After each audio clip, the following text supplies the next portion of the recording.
I didn't necessarily make this like a vlog style video, so.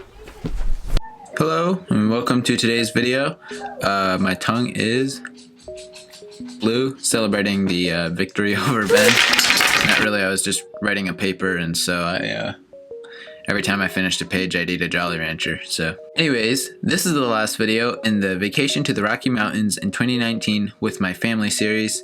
And this one I'm just going to be like tying up some loose ends, just basically things that didn't make it into any of the other videos, but I still thought were worth mentioning.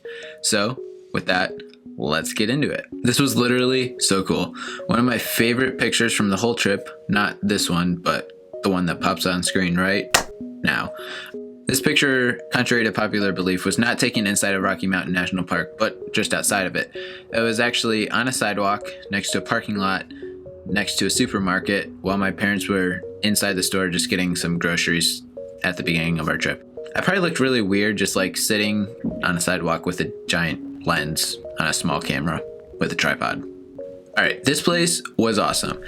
The inside, not as much, but as soon as you walked out onto the back porch, amazing views. Elk roamed the yard pretty much whenever the kids weren't out there playing. By kids, I mean me included. This house was also the place of my favorite sunset I've literally ever seen, like ever seen. The videos I got of it weren't great, but the photos, amazing. Literally such an awesome sunset. I'm glad I got to experience that. In the mornings when everyone was still getting ready, my dad and I would experiment with some time-lapse stuff, and this isn't the most amazing time-lapse I've ever seen, but much better than anything I'd ever get in my own backyard, so that's a plus.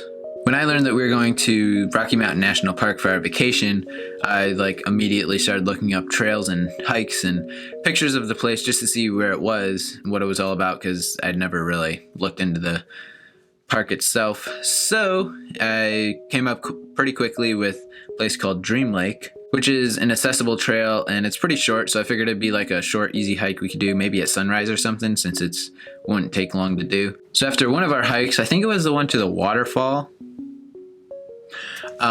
we stopped at a parking lot for lunch, which happened to be the same parking lot for that Dream Lake hike. And my dad and I, for some reason, we had to get back to the house soon or something. So my dad and I were like, hey, we'll just do this trail quick and then we can at least say we've done it. So we finished our lunch and then headed for the trail. And we quickly figured out that it was not accessible at this time of year. It was quite covered in snow. Traveling a snowpack trail in the Rockies. We're doing okay. It's a lot up.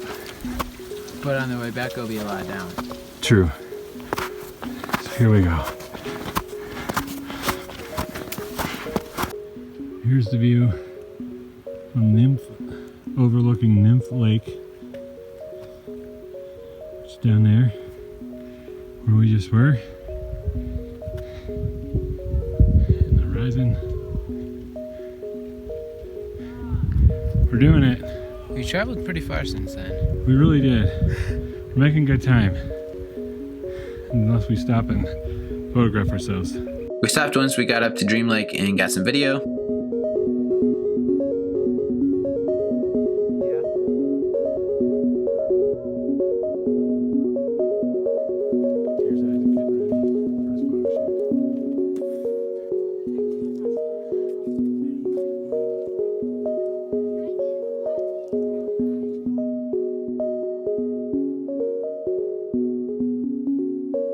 And I also got some pictures, which kind of turned out. Just as we were leaving Dream Lake to head back, my dad and I saw this group of like 3 or 4 guys or something just hanging out. And one of the guys stepped and his foot went down a lot farther than he thought, because when he pulled his leg up, his foot and leg were soaked with ice cold water from Dream Lake. He had a long hike back. My dad and I walked very carefully for a little bit till we knew we were back on the trail, so we wouldn't get soaked. And this trip was officially sponsored by water. Not really, but I just got this picture just for fun. Anyways, moving on. This hike was one of the most unrewarding hikes that we took on this trip. It all started off fine. We got this nice view of the river and hung out there for a minute or two. He was trying to get out of the video. It didn't work. And then it all kind of went downhill from there, even though we were walking uphill, which was part of the reason that it felt downhill, because it was harder to hike uphill. Anyways, things bad that happened. My dad's phone got knocked out of his hand and the screen gone. The view at the top was bad. And then third is about 3/4 of our way up to the top, it started raining. So we had to wear rain jackets for pretty much the whole thing, which are like really awkward to wear when you're trying to hike. So it was just a not great thing overall. However, at the end of the hike, we did see a moose. We saw elk all the time. We finally saw a moose just outside the parking lot, which was pretty sweet. And so we looked at him for a while, and I think he was kind of bored of us because he was just hiding in the branches and weeds, but we still saw him. Mission accomplished. Sheep Lake was pretty sweet. We stopped there a few times because it's just like a little pull off on the side of the road. It's named for the bighorn sheep that are sometimes there, and we were really hoping to see some. No sheep, but there was a giant herd of elk, which was awesome for photos.